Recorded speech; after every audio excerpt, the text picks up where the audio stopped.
Olá pessoal, mais uma aula de Direito Tributário.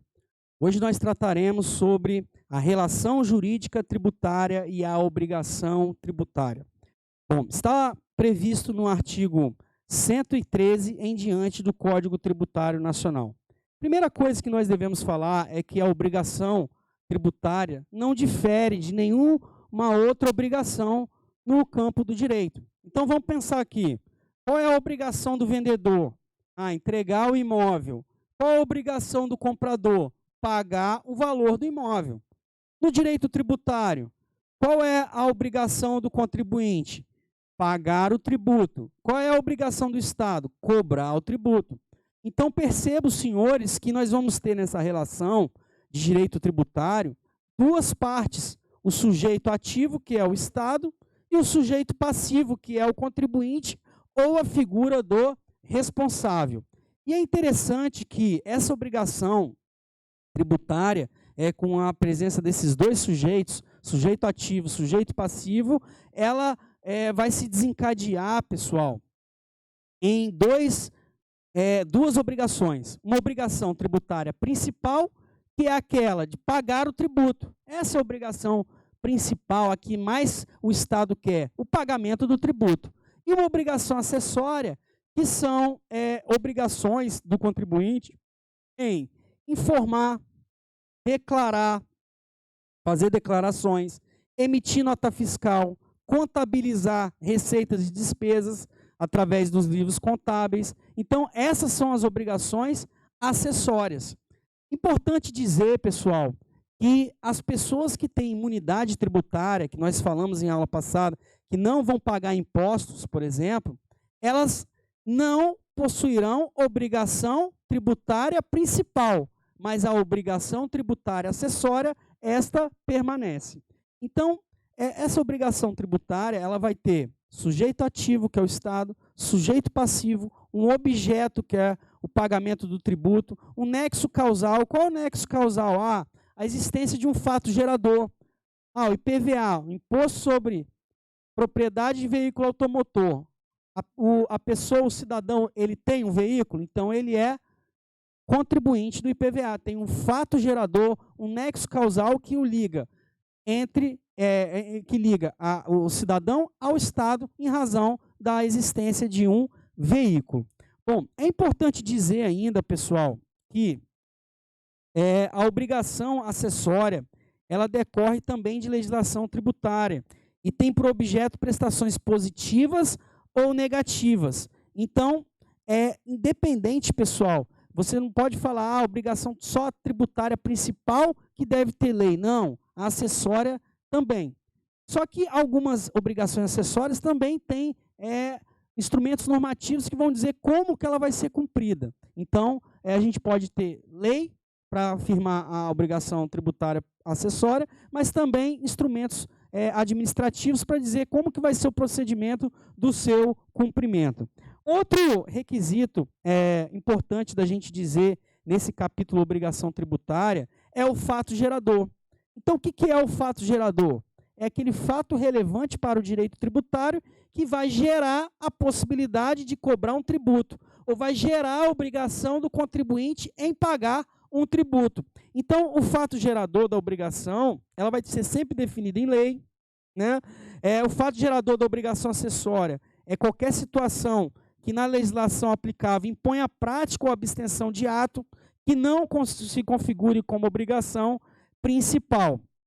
É interessante também você verificar que o sujeito ativo, pessoal, é a pessoa jurídica de direito público, o Estado, aquele que vai cobrar o tributo. E o sujeito passivo, ele vai se dividir em a pessoa obrigada ao pagamento do tributo ou a penalidade. E essa pessoa obrigada ao pagamento do tributo pode ser o contribuinte, sim, mas também pode ser o chamado responsável. Quem é a figura do responsável? Ora, o menor de idade, ele pode ser considerado como contribuinte em alguns casos? Sim.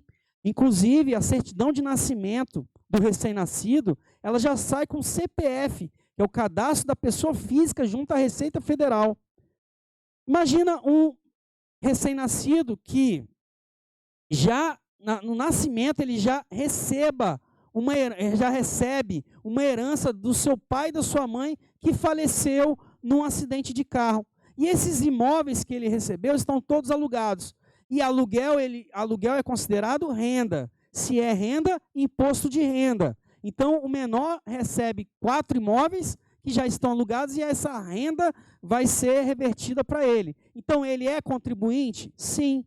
Mas se o pai dele estivesse vivo, o pai dele seria o responsável por esse menor, ou então um tutor vai ser responsável por esse menor para pagar esse tributo, porque o menor não vai saber como pagar, não vai ter nem essa consciência, né, que deve pagar, que ele tem que ir ao banco, né, emitir o DARF, o documento de arrecadação da Receita Federal, para pagar. Então, tem a figura do responsável por ele. Muito interessante essa questão. Então, o sujeito passivo da obrigação principal, que está no artigo 121, né, do CTN, fala assim, ó, se divide em contribuinte, quando tem a relação pessoal e direta com a situação que constitua o fato gerador, ou responsável, quando se revestir da condição de contribuinte, sem se revestir, né, da condição de contribuinte, sua obrigação decorra da lei. Então, a lei vai dizer, né, quem são os responsáveis. Interessante também, pessoal, que dentro da obrigação tributária, essa obrigação ela é firmada sempre por lei. Então, não podem as partes estipular isso em contrato. Então, vamos dar um exemplo, pessoal. Imagina que o dono de um imóvel ele tem que pagar todo ano o IPTU, que é o Imposto Predial Territorial Urbano. E aí, o proprietário do imóvel fala, olha, eu vou alugar esse imóvel para o locatário, né, para o inquilino vai pagar esse IPTU. Eu vou colocar isso no contrato. Para o direito tributário, pessoal, o contribuinte continua sendo o proprietário e não o locatário. Por quê? Porque a lei tributária estabelece que o contribuinte é o proprietário do imóvel e ninguém mais. Então, não pode, por um contrato particular, o contribuinte estabelecer algo diverso.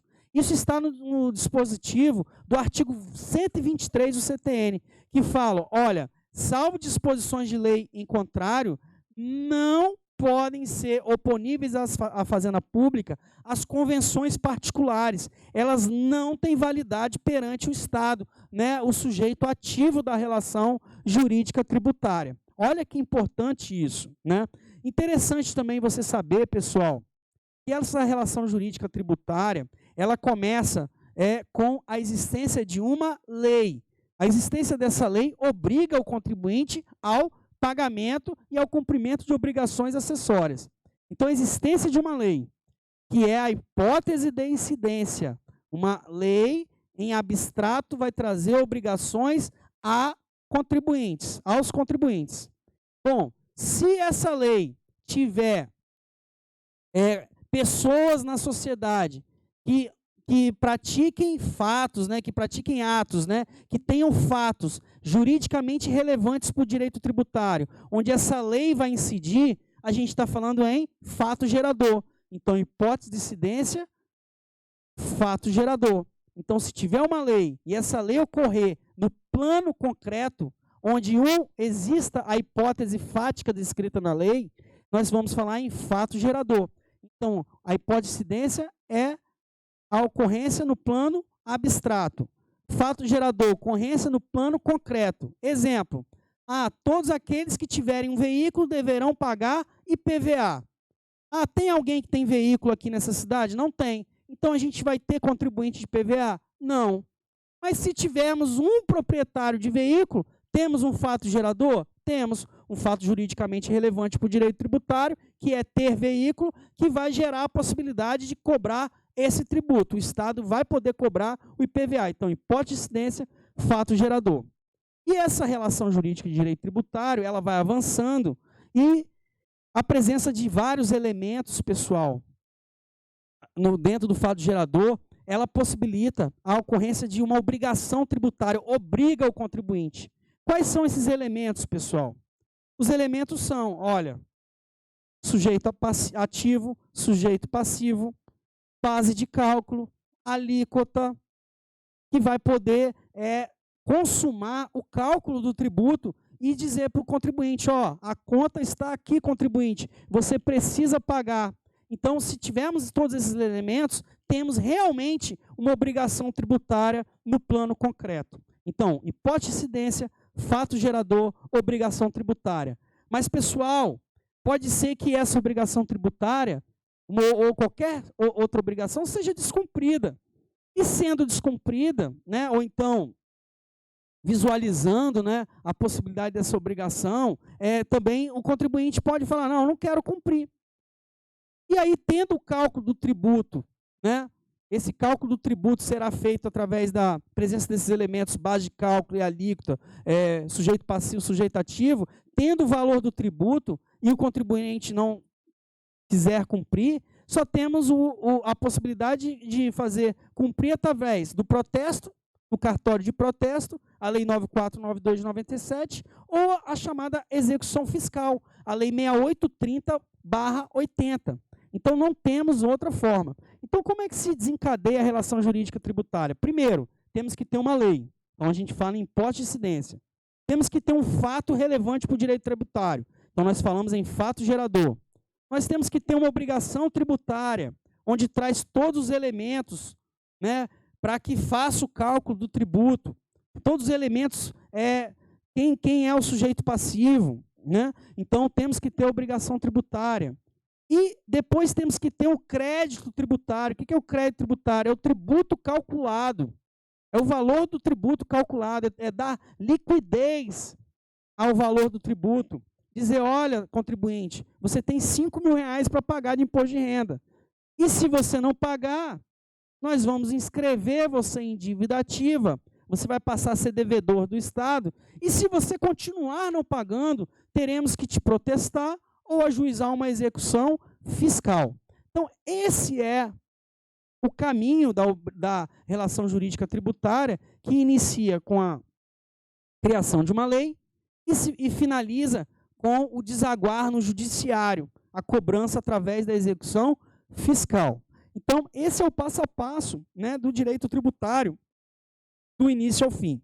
Bom, entrando um pouco em domicílio tributário, que é um tema interessante também dentro da temática sujeito passivo. Qual é o domicílio tributário do sujeito passivo? Aonde ele responde tributariamente falando? O artigo 127 fala, olha, na falta de eleição pelo contribuinte ou responsável de domicílio tributário na forma da legislação, considera-se como tal, quanto às pessoas naturais, a sua residência habitual, ou sendo essa incerta e desconhecida, o centro habitual de sua atividade. Quanto às pessoas jurídicas de direito privado, o lugar de sua sede. Quanto às pessoas jurídicas de direito público, qualquer de suas repartições no território da entidade tributante. Pergunto, o Estado pode ser contribuinte? Ah, Rodrigo, mas o Estado não tem imunidade tributária, imunidade recíproca? Olha, a imunidade recíproca do artigo 150, inciso 6º, é em relação aos impostos. Então, o Estado pode ser contribuinte de outros tributos, por que não? Né? Então, o domicílio tributário do ente estatal será qualquer das suas repartições. Né? Bem interessante o artigo 127. Bom, uma outra temática ainda nesse tema sujeito passivo, pessoal, é a responsabilidade tributária. Então, o sujeito passivo pode ser o contribuinte, que é aquele, né, devedor principal, ou responsável, aquele que, sem se revestir na condição de contribuinte, tem a obrigação, por lei, de pagar o tributo, o crédito tributário. E é interessante, pessoal, nós vermos a responsabilidade, né, em alguns casos aqui, por exemplo, os artigos 134, pessoal, e seguintes, que vão falar, olha, nos casos de impossibilidade de exigência do cumprimento da obrigação principal do contribuinte, respondem solidariamente com este. Aí vem os pais pelos tributos devidos pelos seus filhos. Então, os pais estão na condição de responsáveis. Os tutores ou curadores pelos tributos devidos por seus tutelados ou curatelados. Os tutores e curadores estão na condição de responsáveis. Os administradores de bens de terceiros pelos tributos devidos por estes. O inventariante é aquele que se responsabiliza pelo levantamento das dívidas e dos créditos que o falecido deixou para transferir para os herdeiros, somente os créditos, né? Então esse inventariante responde, ele tem responsabilidade tributária, ele é o responsável. O síndico pelos tributos devidos pela massa falida, ou administrador, né? Aquele que está lá na recuperação judicial. Os tabeliães, escrivães e demais serventuários, pelos tributos decorrentes dos atos por eles praticados. Então imagina, faz uma escritura pública de inventário, onde deveria recolher o ITCMD, o imposto de transmissão, causa-morte ou doação. Toda vez que alguém morrer, precisa transferir, para transferir o patrimônio do falecido para os herdeiros, precisa de fazer um inventário, seja judicial, seja por escritura. E precisa de recolher o imposto estadual, imposto de transmissão sobre causa-morte ou doação, que é o ITCMD. Se o tabelião, aquele titular de cartório, de notas, ele não fiscalizar esse recolhimento, ele responde por isso, ele vai ser o responsável pelo pagamento desse tributo. Os sócios, no caso de liquidação de sociedade de pessoas. Olha a importância disso, pessoal.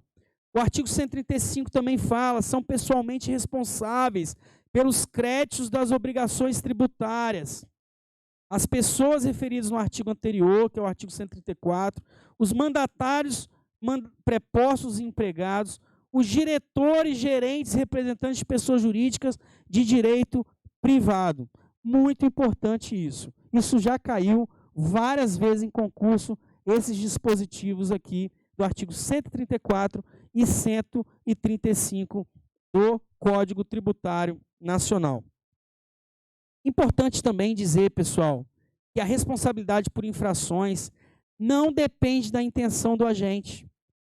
Isso está no artigo 136 do CTN, ou seja, eu não tive culpa, mas se você não pagou o tributo, pode ter multa e você vai ter que pagar. Então essa é uma responsabilidade pelas infrações que não depende da intenção do agente. Isso já caiu várias vezes. Por último, pessoal, importante nós trabalharmos aqui um instituto importantíssimo para o direito tributário, que é a denúncia espontânea. O que é a denúncia espontânea? Está previsto no artigo 138 do Código Tributário e vai me dizer o seguinte, olha, antes de iniciada qualquer fiscalização, o contribuinte, então imagina aqui, o contribuinte está devendo imposto de renda, tem 2 anos que o contribuinte não paga. Olha que absurdo o contribuinte não pagar 2 anos o imposto de renda. Isso acontece, né? Pela economia, por fatos imprevisíveis, pode acontecer. 2 anos sem pagar imposto de renda. E aí a Receita Federal tem até 5 anos para fiscalizar esse contribuinte, sob pena de prescrição, decadência do crédito, né?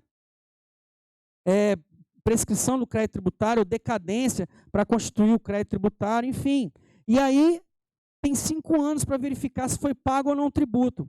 Mas se desses 5 anos, né, vamos dizer que no 3º ano, até o 3º ano, a Receita Federal não fiscalizou o contribuinte pode dizer o seguinte, Receita Federal, eu deixei de pagar 2 anos e quero pagar agora. Eu estou me denunciando espontaneamente. É o Instituto da Denúncia Espontânea. Nesse caso, qual o benefício para o contribuinte disso, pessoal? Olha, o artigo 138 da denúncia espontânea vai trazer alguns benefícios para o contribuinte. Vamos ler o artigo. A responsabilidade é excluída pela denúncia espontânea da infração, acompanhada, se for o caso, do pagamento do tributo devido e dos juros de mora, ou do depósito da importância arbitrada pela autoridade administrativa. Então, pensa, olha, se o contribuinte faz a denúncia espontânea, ele não vai pagar multa por não ter pago na data correta. Ele só vai pagar juros e correção monetária, que fala, juros de mora e correção monetária. E aí o parágrafo único do artigo 138 fala que não se considera espontânea a denúncia apresentada a partir de qualquer início de fiscalização. Então imagina, o contribuinte está 2 anos sem pagar imposto de renda, recebeu uma notificação da Receita Federal, cabe denúncia espontânea? Resposta: não cabe. Por que não cabe? Porque o procedimento administrativo já se iniciou. Então, o contribuinte vai ter que pagar o imposto de renda atrasado com juros de mora, correção monetária e eventual multa aplicada.